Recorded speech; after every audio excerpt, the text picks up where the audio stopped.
자, 이스라엘 민족이 이집트에서 나온 지 정확히 3개월째 되는 바로 그날에 시내 강야에 도착을 합니다. 그때가 BC 1446년 3월 15일이라고 됐습니다.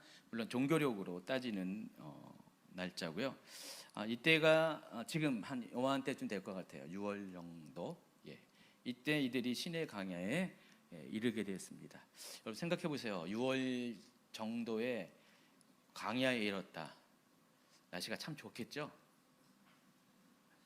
상당히 더운 날씨였을 것 같아요. 봄에 출발해가지고 이제 여름이 이제 들어가는 어느덧 여름이 이제 진행되는 그 시기에 시내 강야에 도착했습니다. 얼마나 이제 해가 뜨겁겠습니까? 피할 곳도 없는 그 강야에서 여러분 텐트 치고 사는 겁니다. 요즘과 같이 장비가 아주 탁월한 텐트도 아니고요. 그냥 복사열을 그대로 받을 수밖에 없는 텐트. 어떻게 보면은 또 뭐 그냥 천도 아니고 뭐 그냥 얼기설기 나뭇가지로 지은 텐트일 수도 있고요. 그런 텐트에 그 엄청난 인원들이 모여서 살고 있습니다. 만약에 거기 나무근이라도 몇 개 있으면 난리가 날 것 같아요. 서로 그 나무근을 차지하느라고. 소수도 그 나무근을 차지하지 못할 정도로 광야는 완전히 그냥 철저하게 햇볕에 노출된 그런 장소입니다. 근데 그곳에서 무려 11개월 플러스 5일 동안을 머물게 되었습니다. 거의 1년 가까이 머물면서 하나님께서 그들을 위해서 예비하신 그런 특별한 훈련의 시간들을 통과하게 했습니다.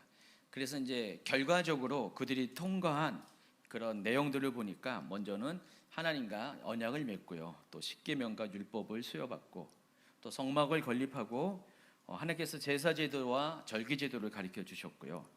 그리고 나서 이제 민수기로 들어오면서 인구조사를 실시합니다. 근데 민수기에서 한 인구조사 10장까지의 내용은 실제로는 출애굽기 후반부의 내용과 겹치는 겁니다. 그러니까 출애굽기의 이 뒷부분의 내용과 민수기 10장까지의 내용이 서로 중첩되어 있는 그 시기적으로 중첩되어 있다는 사실을 아시기 바랍니다.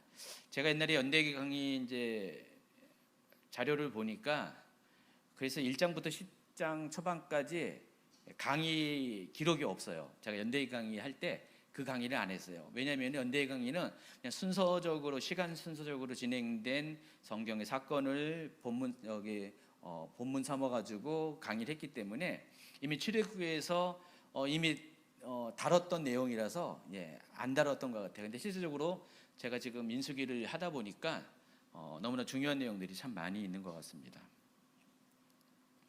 그래서 그때는 지금 안 다뤘던 내용들을 지금 하고 있어요. 이렇게 알고 계시기 바랍니다. 어쨌든 하나님께서 이와 같은 과정들을 통과하게 하신 이유가 아주 명확한 목적과 목표를 가지고 이스라엘 민족들을 가나안 땅에 들어가기 합당한 준비된 사람들로 훈련시키기 위해서 이 시간들을 허락하신 것입니다. 여러분 가나안 땅이 이게 만만한 곳이 아닙니다. 여러분 가나안 땅을 그냥 어떤 분들은 그냥 지상 낙원처럼 생각하시는 분이 많이 있는데 아닙니다. 가면은 고생 바가지예요. 고생 바가지. 일단은 진입하기가 어렵죠. 거기에 아주 강력한 7 족속들이 거길 터잡고 있고요. 굉장히 어려운 그런 대적들을 통과해야지만 그 땅에 진입할 수가 있었습니다. 그리고 또 거기는 뭐가 문제이냐면은 좀 이따 다루겠지만은 영적으로 상당히 타락한 그런 곳이었습니다. 하나님께서 아브라함에게 장차 내 후손이 이집트 땅에서 거기서 이제 종살이하다가 4대 만에 이 약속의 땅으로 다시 돌아오게 될 것이다라고 이제 일방적인 약속을 하셨는데 그때 하신 끝부분에 하신 말씀이 있어요. 여러분 기억하실지 모르지만은 옛날 개역 한글 번역에서는 아직 그들의 죄가 관영하지 않았기 때문이다 이런 표현을 하고 있습니다. 이 관영하다라는 표현이 마치 여기 물결이 있으면은 여기 꽉 아구까지 죄가 찼다라는 그런 뜻입니다. 아직 죄가 차지 않았다는 것입니다. 그래서 하나님께서 이스라엘 백성을 이집트 땅에서 종살이 하다가 다시 가나안 땅에 돌아가게 하실 때에 하나님이 세우신 목표 중에 하나가 바로 가나안 땅에 있는 죄가 가득 차서 이들을 징벌할 그런 도구로서 이스라엘을 사용을 하시기 위해서 그런 계획 가운데 또 이스라엘이 그 출애굽 사건이 있다라는 것입니다. 그래서 이 가나안 땅은 상당히 윤리적으로 성적으로 문제가 많이 있는 땅입니다. 여러분 그 가나안 땅에 소돔과 고모라도 있었어요. 그렇기 때문에 상당히 여기는 문제가 많은 땅입니다. 근데 그 안으로 들어갔을 때 어떻게 보면은 굉장히 순진무구한 완전히 고센 땅에서 이방 민족들과 딱 단절돼 가지고 또 나름대로 윤리적인 또 영적인 순수성을 지키고 있는 이스라엘 민족이 거기 들어가면 어떻게 됩니까? 당장 죄의 오염이 될 수밖에 없어요. 그래서 아직 성장하지 못한 상태로 들어가면 안 되기 때문에 하나님께서는 광야 시간 동안에 그들을 성장시키고 성숙시키는 시간들을 허락하셨습니다. 제가 이제 광야를 이야기하면서 우리 인생 얘기를 많이 하잖아요. 하나님께서 우리 인생 가운데 우리가 원하는 하나님이 주신 비전들을 곧바로 성취하게 못하신 이유도 바로 여기 있다고 말씀드렸습니다. 우리가 준비되지 않은 상태에서 하나님이 주신 것들이 오히려 우리에게는 독이 될 수가 있어요. 우리를 망치는 일이 될 수가 있습니다.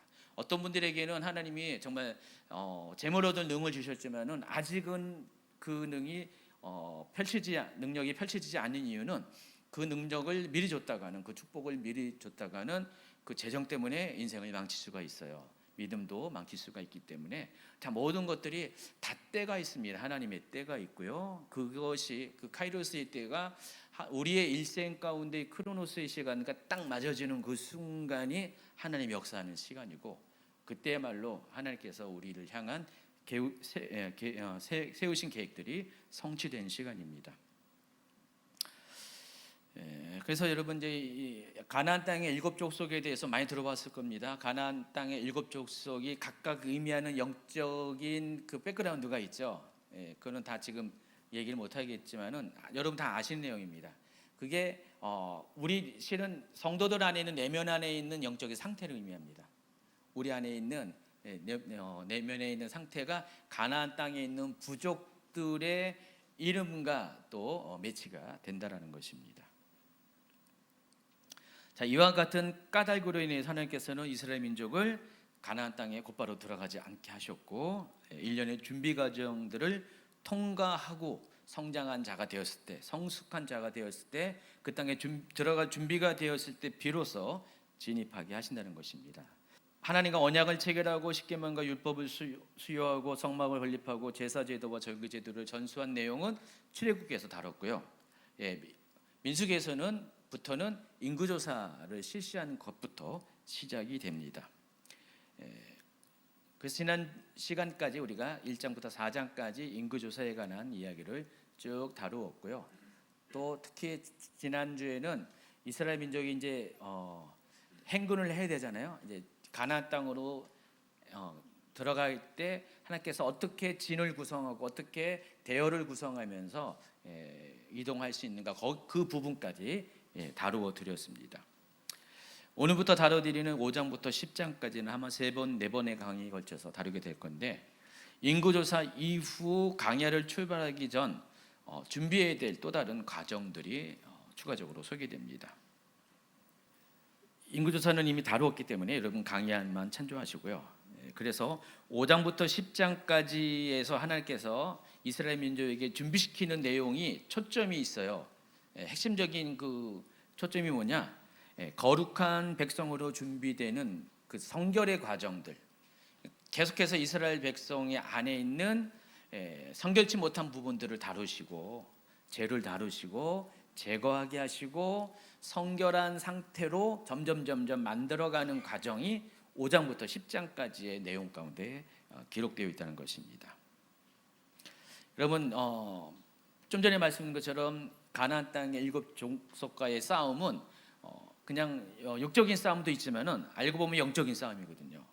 영적인 백그라운드를 가진 악한 영들과의 싸움이기 때문에 일반적인 싸움에서는 군사적인 역량이 중요하지만은 하나님께서는 이스라엘 백성에게 군사적인 역량을 요구하지 않았어요.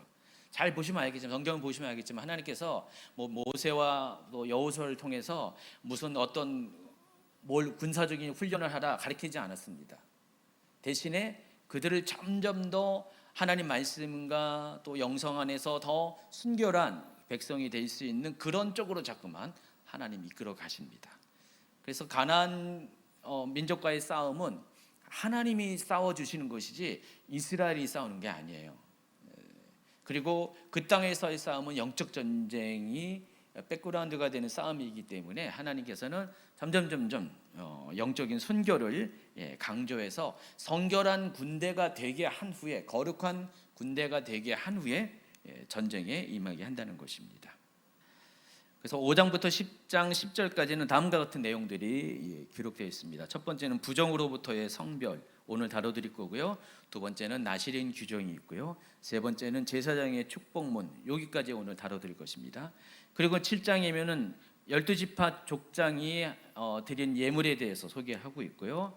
또 8장에는 레위인의 성결과 직무에 대해서, 9장에서는 광야에서 첫 유월절을 준수한 내용과 구름으로 인도하시는 하나님에 대해 소개하고, 그리고 이제 10장 초반부는 이제 신혼나팔에 대해서 소개를 합니다. 그래서 전반적으로 5장부터 10장까지는 하나님께서 이스라엘을 성결케 하는 내용들을 연속적으로 소개를 하고 있다는 사실을 아시기 바랍니다.